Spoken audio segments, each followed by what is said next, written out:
மிக முக்கியமாக இப்போ இந்த படத்து விஷயம் மட்டும் இல்லை, பொதுவாகவே இன்னொரு முக்கியமான நன்றி சொல்ல வேண்டிய இடம் வந்து தளபதி விஜய் சாருக்கு நான் ஃபஸ்ட்டு சொல்கிறேன். ஏன்னா நான் முடிக்கும் போது அதை ப்ளே பண்ணி காட்டுறேன். உங்களுக்கு அது கண்டிப்பாக பெரிய இதாக இருக்கோ இல்லையோ, பார்க்குற மேபி அவங்களுக்கு ஆடியன்ஸுக்கு ரொம்ப ஒரு இதுவாக இருக்கும். நான் அதை எடுத்து வச்சு தேங்க்யூக்கா, நன்றி. நன்றி சொல்கிறது அதான் சார் சொன்ன மாதிரி நன்றி சொல்லதை ஃபஸ்ட்டு சொல்லிடுறேன். நிறையா பேருக்கு சொல்லணும். ஃபஸ்ட்டு மீடியா உங்களுக்கு நன்றி சொல்கிறேன். ஏன்னா இந்த படத்துக்காக மட்டும் இல்லை, நாய் சேகர் அது ரிலீஸ் ஆன டைமில் கிடைச்ச நல்ல ரிவ்யூஸ் தான் அந்த படத்துக்கு வந்து நிறைய ஃபேமிலி அண்டு குழந்தைங்களை கொண்டு வந்து சேர்த்து ஒரு நல்ல சக்ஸஸ் படமாக எங்களுக்கு அந்த டைமில் கொடுத்தது. ஸோ அதோட சக்ஸஸ்னால தான் அடுத்த படம் அதே கம்பெனி ஏஜிஎஸில் காஞ்சூரிங் கண்ணப்பன் பண்ணோம். ஸோ அதுக்கும் நீங்கள் கொடுத்த நல்ல ரிவ்யூஸ் தான் நிறைய ஒரு இதுவாக இருந்தது. தேட்டருக்கு வர வைக்கிறதுக்கு ஒரு பெரிய ப்ளஸ்ஸாக இருந்தது. அஃப்கோர்ஸ் அந்த படம் நல்ல தேட்டர்கள் ஷேரே பண்ணிச்சு. நெட்ஃப்ளிக்ஸாக இருக்கட்டும் அண்டு சேட்டலைட் எல்லாமே ரொம்ப நல்ல இதுக்கு போச்சு. ரொம்ப ஹாப்பி அவங்க எல்லாருமே. அந்த ஹாப்பிக்கு காரணம் நீங்கள் கொடுத்த அந்த ரிவ்யூஸ் தான். ஸோ உங்களுக்கு மிகப்பெரிய நன்றி மீடியாவுக்கு, உங்களுக்கு அண்டு தமிழ்நாட்டு மக்களுக்கும் இதில் ஒரு நன்றியை சொல்லிக்கிறேன். ஏன்னா அவங்க எல்லாம் வந்து தேட்டரில் ஹீரோ யார் அப்படின்லாம் கவலைப்படாமல் வந்து பார்த்தது தான். கதை நல்லா இருந்ததுன்னா யாராக இருந்தாலும் பார்ப்போம் அப்படின்னு சொல்லி பார்த்த 2 படங்கள் அந்த படம். ஸோ அதனால் தமிழ்நாட்டு மக்களுக்கும் அவர்கள் ரசனைக்கும் நான் இங்கே நன்றி சொல்லிக்கிறேன். அண்டு மிக முக்கியமாக இப்போ இந்த படத்து விஷயம் மட்டும் இல்லை, பொதுவாகவே இன்னொரு முக்கியமான நன்றி சொல்ல வேண்டிய இடம் வந்து தளபதி விஜய் சாருக்கு நான் ஃபஸ்ட்டு சொல்கிறேன். ஏன்னா இந்த படம் வந்து செக்கு வந்து ஃபஸ்ட்டு அவர் கையில் இருந்து தான் வாங்கினதே. நாங்கள் டைரக்டருக்கு அந்த செக் அவர் கையில் தான் வாங்கினோம். ஸோ அப்படி எங்களுக்கு தொடங்கி வச்சார். அண்டு அவர்கிட்ட வந்து நான் இப்போது ஒரு இந்த கட்சி பேர் அனௌன்ஸ் பண்ணுறதுக்கு முன்னாடி நாள் என்னை கூப்பிட்டுருந்தார் ஸ்பாட்டுக்கு சொல்லி போயிருந்தேன். அப்போ போனப்போ அவர் சொன்ன ஃபஸ்ட்டு வார்த்தை அது அவ்வளோ ஹாப்பியாக இருந்துச்சு. என்னென்னா, காஞ்சூரிங் கண்ணப்பன் சூப்பர் ஹிட்டுப்பா அப்படின்னாரு. அது அவர் சொல்லி கேட்கும் பொழுது உண்மையிலே எனக்கு அவ்வளோ சந்தோஷமாக இருந்தது. ப்ரொடியூசரும் ஆடியன்ஸும் சொல்லும்போது எனக்கு எவ்வளோ சந்தோஷம் வந்துச்சு. அது விஜய் சார் ஒருத்தர் சொல்லி கேட்கும்போது எனக்கு அவ்வளோ வந்தது. அந்த படம் அவர் பார்த்துருக்காரு, அதை பற்றி என்கிட்ட பேசணும்னு நினச்சிருக்காருன்றதே எனக்கு ஒரு மிகப்பெரிய ஒரு சக்ஸஸாக இருந்தது. நான் சினிமா வந்ததற்கான பலன் அப்படின்றதுல அதுவும் நான் அடைஞ்சதான் அன்றைக்கி சந்தோஷப்பட்டேன். அது அண்டு அவர் அந்த ஃபேன்ஸுக்கு எப்போவுமே எவ்வளோ மரியாதை கொடுப்பாருன்னு நான் நிறைய இடத்துல ஸ்டேஜில் சொல்லியிருக்கேன். இதில் முக்கியமாக இந்த இடத்துல நான் சொல்கிறேன். ஏன்னா கத்தி ஷூட்டிங் நாங்கள் ஹைதராபாத்தில் பண்ணிகிட்டு இருக்கும்போது இவன் வெங்கி வந்து விரித்தனமான விஜய் சார் ஃபேன். அவன் நிறையா அவரை பற்றி நிறையா பேசிகிட்டே இருப்போம். நான் அந்த ஷூட்டிங்கில் வந்து அவர்கிட்ட நான் போகும்போது சொல்லியிருக்கேன், இந்த மாதிரி ஒரு ஃபேன் ஒருத்தன் இருக்கான் சார், எல்லாத்தையும் பார்ப்போம், இதை பற்றி இது பண்ணுவோம், உங்களை பற்றியே தான் சார் பேசிக்கிட்டே இருப்பான், லவ் பண்ணுறான் சார் உங்களை அப்படின்ற மாதிரி சொல்லியிருந்தப்போ அன்றைக்கி கரெக்டாக நாங்கள் ஷூட்டில் இருக்க அன்றைக்கி அவனுக்கு பர்த்டே. நான் சொல்கிறேன், சார் நான் சொல்லுவேன் இல்லை சார் வெங்கி அவனுக்கு இன்றைக்கி பர்த்டே சார் அப்படின்னு. அப்படியா, கால் பண்ணியா, விஷ் பண்ணுவோம் அப்படின்னாரு.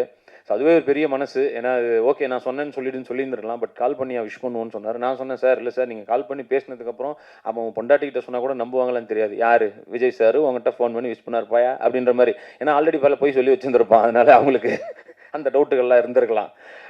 சரி நான் சொன்னேன், இல்லை சார் நம்புறதுக்கு வாய்ப்பு இல்லையே சார் அப்படின்னு. என்ன பண்ணுறது, சரி ஒரு வீடியோ எடுத்து அமுச்சு விடுவோம் அப்படின்னு சொல்லிட்டு அவர் ஒரு வீடியோ வந்து எடுத்து அதை நான் வந்து அவனுக்கு அமுச்சு விட்டேன். ஸோ நிச்சயமாக அந்த டைமில் வந்து ஒரு ஃபேன்ஸுக்கு மரியாதை கொடுக்கறதுல இவ்வளோ ஒரு பெரிய ஹீரோவை நான் பார்த்தேன்.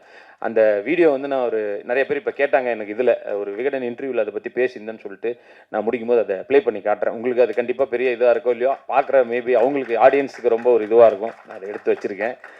ஸோ அவருக்கு வந்து விஜய் சாருக்கு மறுபடியும் இங்கே ஒரு நன்றி. அண்டு கட்சி தொடங்கியிருக்காரு, அதிலும் மிகப்பெரிய வெற்றி அடைய நான் ஒரு ரசிகனாக வாழ்த்துறேன்னு சொல்ல முடியாது, வேண்டிக்கிறேன். அண்ட் இப்போது படத்துக்கு வருவோம். இந்த வி சென்டிமெண்ட் உண்மையிலே எங்களுக்கு நிறையா இந்த படத்தில் விவியாக இருக்குது. ஜென்ரலாக அஜித் சார் படங்களில் அந்த வியில் ஸ்டார்ட் ஆகும் நிறையா, வீரம், வேதாளம், அந்த மாதிரி விடாமுயற்சி வரைக்கும்.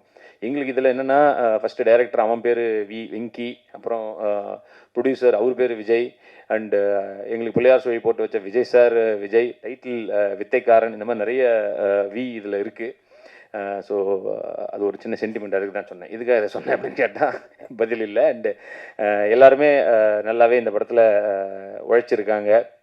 ஒருத்தருமே வந்து அவங்களோட பெஸ்ட்டு போட்டு தான் கொடுத்துருக்காங்க. ஏன்னா எல்லாருக்கும் மோஸ்ட்லி தான் நான் சொன்ன மாதிரி எல்லாருக்கும் ஃபஸ்ட்டு படம் தான். ஹீரோவுக்கும் டைரக்டருக்கும் ஃபஸ்ட்டு படம், கேமராமேனுக்கும் ஃபஸ்ட்டு படம், அவங்களும் ஹீரோயினாக ஃபுல் ஃப்ளெஜ்டாக இதுதான் ஃபஸ்ட்டு படம். ஸோ அதனால் அவங்க எல்லோரும் ஒரு யங் டீமு. அதுக்கு வந்து ஒரு நல்ல ஒரு வாய்ப்பை ஏற்படுத்தி கொடுத்த விஜய் பாண்டி அவர்களுக்கும் இந்த இடத்துல நன்றி சொல்லிக்கிறேன். அண்டு இங்கே கூட பேசும்போது சொன்னான் 10 அசிஸ்டன்ட் டைரக்டர் இருக்காங்க, அடிக்கடி இது பண்ணுவேன், கோவப்படுவேன், ஆனால் எல்லாரும் இங்கே இருக்காங்கன்னு. இல்லை, ஒருத்தன் போயிட்டான், ராஜேஷ்னு ஒருத்தன் வந்திருக்கானா, வந்திருக்கியா தம்பி, கோச்சின்னு போயிட்டான் நடுவில். அப்புறம் இங்கே ஒருத்தன் அபிலாஷ்னு ஒருத்தர் தேங்க்ஸ்லாம் சொன்னான்ல, அவனும் போன வர வரைக்கும் பேசல, 2 சண்டை போட்டுக்கிட்டு இப்போ தான் ஏதோ பேசியிருக்காங்க, அடுத்த வாரம் ப்ரெஸ் மீட் வருது பேசி தொலைவோன்ட்டு. அது ஒரு குரூப்பில் வேறு இருக்கும், டேய் குரூப்பில் தூக்குடா அவனை, ஏன்டா இல்லை எனக்கு அவனுக்கு சண்டை வந்துச்சு அப்படின்னா. ஸோ அந்த மாதிரி அது வந்து ஒரு அன்பாக இருந்தாலும் கோபமாக இருந்தாலும் அப்படி உடனே அதை வெளிக்காட்டி விடுவான், அவ்வளோதான், வேற ஒன்றும் இல்லை. ஆனாலும் அவன் சொன்ன மாதிரி எல்லாத்தையும் அந்த சின்ன சின்ன கோவப்பட்டாலும் எல்லாரும் உண்மையிலேயே நிறையா உழைச்சாங்க. எல்லா அசிஸ்டன்ட் டைரக்டரும் சரி, கேமரா டிபார்ட்மெண்ட்டும், ரெண்டும் யார் எந்த டிபார்ட்மெண்ட்டுன்றது இல்லாமல் எல்லாரும் சேர்ந்து அப்படி உழைச்சாங்க. அண்டு சுப்பிரமணியம் சிவா சார் இதில் ஒரு மிக நல்ல ரோல் ஒன்று பண்ணியிருக்காரு. அது பேசும்போது சொன்னார், விஜய் சார் மாதிரி டான்ஸ் ஆடணும் அப்படின்னு சொல்லிட்டு. நான் யோசிச்சு பார்த்தேன், சார் தளபதி விஜய் மாதிரி இல்லை, தலைவாசல் விஜய் மாதிரி ஆடினாலே பெரிய விஷயம் தான் எனக்குலாம். அவர் கூட கவலைப்படாதே சகோதரா அந்த பாட்டில் செம்மையாக ஆடிருப்பாரு. ஸோ தலைவாசல் விஜய் கூட சொல்ல முடியாது, நம்ம ப்ரொடியூசர் விஜய் லெவலுக்கு ஆடினாலே எனக்கு டான்ஸில் பெரிய விஷயந்தான். பட் இதில் ஓரளவுக்கு நல்லாவே ஆட வச்சிருக்காரு ரிச்சி, நம்புகிறேன். அது கஷ்டமாக தான் இருக்குது உண்மையிலே, டான்ஸ் ரொம்ப பெரிய கஷ்டமான வேலை தான். நான் அதுக்கும் விஜய் சார் உதாரணத்துக்கு சொல்கிறேன். நாங்கள் வந்து இந்த கத்தி ஷூட்டில் இருக்கும்போது சாங் வந்து முன்னாடி நாள் தான் வந்தது. ஸோ அவர் ரிஹர்சல் பண்ணியிருக்க வாய்ப்பே இல்லை. அந்த ஃபஸ்ட் அந்த பஸ்ஸு சாங்கில் அதில் ஒரு 30 செகண்ட்ஸ் ஒரு ஸ்டெப்பு, உண்மையிலே சொல்ல ரிஹர்சல் பார்க்க வாய்ப்பே இல்லை. ஏன்னா காலையில் ஸ்பாட்டுக்கு வந்துட்டோம், ஷோபி மாஸ்டர் தான் மாஸ்டரு. அந்த ஒரு சென்டர் பிஜிஎம்ல ஒரு 30 செகண்டு ஆட சொன்னார் அசிஸ்டண்ட்டை. அப்படியே நின்று பார்த்துக்கிட்டே இருந்தார் விஜய் சார். இப்படின்னாரு, ஓகே வந்துட்டு ஓகே டேக் அப்படின்னாரு. நான் என்னத்தை பார்த்தாரு, டைலாக்னா படித்து மனப்பாடம் பண்ணிட்டு போகலாம், பார்த்து எப்படி ஆட முடியும்னு சத்தியமாக சொல்கிறேன். அப்படியே ஒரே டேக், அது ஓகே. ஒரே ஒரு பாட்டி பார்த்துட்டு ஒருத்தரால் இப்படி ஆட முடியும்னா நிச்சயமாக மிகப்பெரிய லெவலில் அவர் நான் வியந்து பார்க்குறேன் விஜய் சாரை. ஸோ அதெல்லாம் பார்த்துட்டு இந்த டான்ஸ் அப்படின்னா இதெல்லாம் நம்ம டான்ஸ்னே சொல்லிக்க முடியாது. பட் ஓகே, என்னோட சைடில் ட்ரை பண்ணிட்டு தான் இருக்கேன். கொஞ்சம் கொஞ்சமாக இன்னும் அதை இம்ப்ரூவ் பண்ணிக்கணும்னு தான் ஆசைப்பட்றேன். அண்ட் ஆனந்தராஜ் சார் இதில் ஒரு நல்ல ரோல் பண்ணியிருக்காரு. இன்றைக்கி ஏதோ சில காரணங்களால் வர முடியாமல் போச்சு. அவரும் அப்படி தான். எனக்கு அவர் ஒரு எல்லா படத்துலையும் அவர் இருக்கணும்னு நானும் ஆசைப்பட்றேன். ஏன்னா அவர் நல்ல ஜாலியான ஒரு பர்சன், பாசிட்டிவான ஒரு பர்சன். எப்போவுமே வந்து பார்த்தீங்கன்னா தேட்டரில் அவர் வந்தாலே நல்லா கைத்தட்டி சிரிக்கிறாங்க. அது காஞ்சூரிங் கண்ணப்பனில் நான் பார்த்தேன். எல்லா ஒரு தேட்டர் போய் விசிட் போகும்போதும் அவர் வரும்போதே கைத்தட்டுறாங்க. நிறைய பேர் கேட்டாங்க, அந்த பாக்ஸர் அங்கிள் வரலையா, கூட்டிகிட்டு வரலையா அவர், அந்த படத்தில் அந்த மாதிரி வருவார். ஸோ அந்தளவுக்கு அவருக்கு நிறைய ஆடியன்ஸ் இருக்காங்க. அவர் சின்ன வயசுலேயும் நான் பார்த்து பயந்துருக்கேன். புலன் விசாரணைலாம் பார்க்கும்போது அந்த கொன்று மூஞ்சில் இதெல்லாம் வச்சு அடிப்பார், அப்போல்லாம் பயந்துருக்கேன். அதுக்கப்புறம் நடிக்க வந்ததுக்கப்புறம் அவர் காமெடின்னு நடிக்க வந்து அப்பயும் பயந்தேன். ஏன்னா என் வேலைக்கு வேட்டு வச்சிட்டாருன்ட்டு. ஏன்னா எல்லா படத்துலையும் அவரு தான் பயங்கரமாக பண்ணிட்டு இருந்தார். ஸோ அப்பயும் பயந்தேன். பட் இப்போ அவர் அப்படி பயப்படுறதில்ல. பட் ரொம்ப லவ் பண்ணுறேன். அவரும் நிறையா இந்த படத்துலையும் நல்ல ரோல் பண்ணியிருக்காரு. அண்டு மதுசூதனன் சார், அவரும் இந்த நல்ல 3 முக்கியமான வில்லன்களாக இருப்பாங்க. அவரும் ஒரு நல்ல ரோல் பண்ணியிருக்காரு. அவருக்கு இருக்கிற ஒரே பிரச்சனை இந்த படத்தில் என்னென்னா, அவர் கூட நடிச்ச ஒரு சாம்ஸ் அண்ணன் வந்து அவர் கூடவே வருவார். என்னென்னா, ஒரு டைலாக் ஒன்று கொடுத்துட்டு போனோம்னா அண்ணன் அதுக்குள்ளே ஒரு 10 மாடுலேஷனில் 10 பாடி லாங்குவேஜில் ஒன்று பண்ணி காட்டுவார். இவர் ஃபஸ்ட்டு 2-3 வாட்டி நல்லா இருக்குது பண்ணுங்க, நல்லா இருக்குது அப்படின்னாரு. ஒரு 5வது வாட்டி 6வது வாட்டி போனோன்னு இருக்கு, யார் அவரு, எதுக்கு இப்படி பண்ணுறாரோ, ஏய் டைரக்டர் சொல்கிறத மட்டும் பண்ணு, ஏன் இப்படி பண்ணுற நீ அப்படின்ட்டு 2 பேரும் அவங்களுக்குள்ள ஒரு டாம் அண்ட் ஜெர்ரி மாதிரி ஒரு இதுவாக இருக்கும், பார்க்க ஜாலியாக இருக்கும். பட் சாம்சன் அண்ணது நிறையா நல்லாவும் ஒர்க் அவுட் ஆகிருக்கு இந்த படத்தில். ஸோ அண்ணனும் இன்னைக்கு வர முடியல. ஸோ அவரும் அப்படி தான், ட்ராமா டைம்லேருந்தே எனக்கு பழக்கம். கிரேசி மோகன் சார் ட்ராமாவில் நாங்கள் 2 பேரும் ஒன்றா நடிச்சிட்டு இருந்தோம். ஸோ அவர் அண்டு ஜப்பான் குமார் அண்ணன், அவரும் வந்து ரொம்ப நாளாக நம்ம பார்த்துருக்கோம். அவரும் இந்த படத்தில் ஒரு நல்ல ரோல் பண்ணியிருக்காரு. அண்டு பாவல் நவகீதன், அவரும் நல்ல ரோல் பண்ணியிருக்காரு. இன்றைக்கி அவங்க மேபி இங்கே வரலன்னு நினைக்கிறேன். அண்டு சிம்ரன் குப்தா, அவங்கக்கிட்ட நான் வியந்து பார்க்குற ஒரு விஷயம் என்னென்னா, எல்லாரும் சொன்ன மாதிரி தான் இந்த டைலாகை வந்து அவங்க ஹிந்தி தான், தமிழ் தெரிய வாய்ப்பே இல்லை. பட் ஒரு டைலாகும் முன்னாடியே வாங்கி அந்த டேக்கில் பேசும்போது கரெக்டாக இருக்கும், லிப்பு வந்து கரெக்டாக இருக்கும். மேபி சில அந்த வார்த்தைக்கு சும்மா மாறி வேணா இருக்கலாமே தவிர அந்த லிப்பு சிங்க் கரெக்டாக இருக்கும். ஸோ டப்பிங்கில் பார்த்தீங்கன்னா ஒரிஜினலாக இவங்க பேசின மாதிரியே அவங்க பேசியிருக்காங்க. ஸோ அந்த டெடிகேஷன், அந்த டைலாகை மனப்பாடம் பண்ணி, ப்ராம்ப்ட்லாம் கிடையாது, உண்மையிலே மனப்பாடம் பண்ணி பேசினாங்க. ஸோ அந்த டெடிகேஷன் கண்டிப்பாக அவங்களும் பெருசாக ஜெயிக்கணும்னு நானும் ஒரு நடிகராக ஆசைப்பட்றேன். அண்டு தாரிணி, அவங்களுக்கும் ஒரு நல்ல ரோல் தான். சொன்ன மாதிரி எனக்கு 2 பேர் பக்கத்தில் உட்காந்துருக்காங்களே தவிர எனக்கு ஒரு ஹீரோயினும் இல்லை. 1/2 மணி நேரம் நடிச்சான், விக்ரமுக்கு தான் ஒரு பேரை கொடுத்து விட்டாங்க இதில். ஸோ அதான் இந்த கதையின் நாயகனாக இருக்கும் பொழுது நம்மளை சுற்றி எல்லாரும் நல்லா ஸ்கோர் பண்ணுற மாதிரி தான் இருக்கும். அது எனக்கு இதுலேயும் ஃபீல் ஆச்சு. காஞ்சூரிங் கண்ணப்பன் எப்படின்னா, இப்போ நம்ம உள்ள தேலி தான் படம்லாம் நான் பார்க்கும்போது கிளைமேக்ஸில் கார்த்திக் சார் சண்டை போட்டுட்டு இருப்பாரு, இந்த பக்கம் கவுண்டமணி சார் வந்து அவர் ஜாலியாக ஏதாவது அடிச்சுன்னு இருப்பாரு. எனக்கு கார்த்திக் சாரை காட்டும் போதெல்லாம் எனக்கு தோணும், அட இது இருக்கட்டும், நான் அவர் கவுண்டமணி சாரை காட்டுங்க, அவர் சண்டை போடுறது தான் ஜாலியாக இருக்குன்னு குழந்தையா பார்த்து ரசித்தேன். இப்போ நான் அந்த மாதிரி இடத்துக்கு போயிட்டேன்.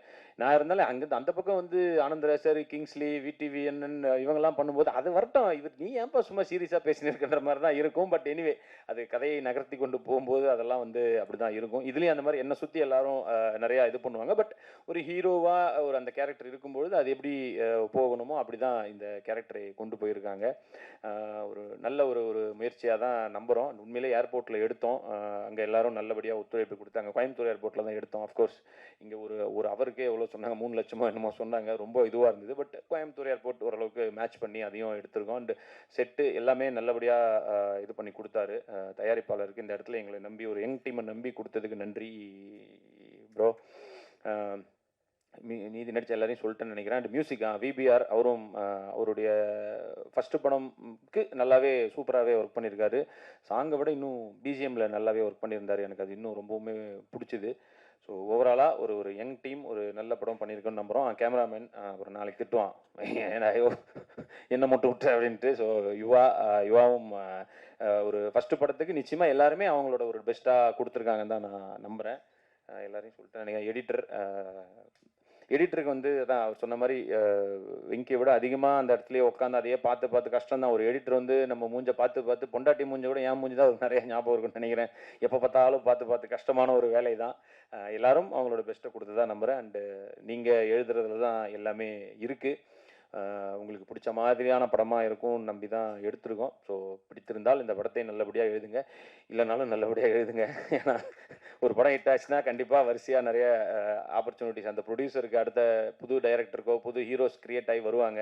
இன்றைக்கி நல்லா இருக்குது உண்மையிலே இண்டஸ்ட்ரி, நிறையா புது ஹீரோஸ் வராங்க, ஆடியன்ஸும் நல்லா ஆயிட்டாங்க. யார் ஹீரோங்கிறது முக்கியம் கிடையாது, படம் நல்லா இருந்தால் நாங்கள் தியேட்டருக்கு வருவோம் அப்படின்னு சொல்லி வந்து பார்க்குறாங்க. அதனால் அந்த ஆப்பர்ச்சுனிட்டி நீங்கள் தான் க்ரியேட் பண்ணி கொடுக்குறீங்க. ஸோ மறுபடியும் ஒரு நல்ல இதில் உங்கள் எல்லோரும் மீட் பண்ணணும்னு ஆசைப்பட்றேன். Thank you so much, love you all, Jai Hind. அண்ணா இதோ காட்டுறேன். ஆடியோவா வீடியோவா? வீடியோ தான். வீடியோவா? சரி, அது பேசுறத மைக்ல வச்சிருங்களா? சொல்கிறேன், நீங்கள் நிறையா பார்த்துருப்பீங்க. ப்ரெஸ் உங்களுக்கு இது ஒரு பெரிய சர்ப்ரைஸாக இருக்காது. பட் மேபி இதை பார்க்குற ஆடியன்ஸுக்கு ஒரு நல்ல விஷயமா இருக்குது. அதுக்கு தான் ஆமாம், முடிஞ்சாலும் நான் இதுக்கப்புறம் ஈவினிங் வந்து ட்விட்டரில் ஒரு போஸ்ட்டாக போட்டுடுறேன்.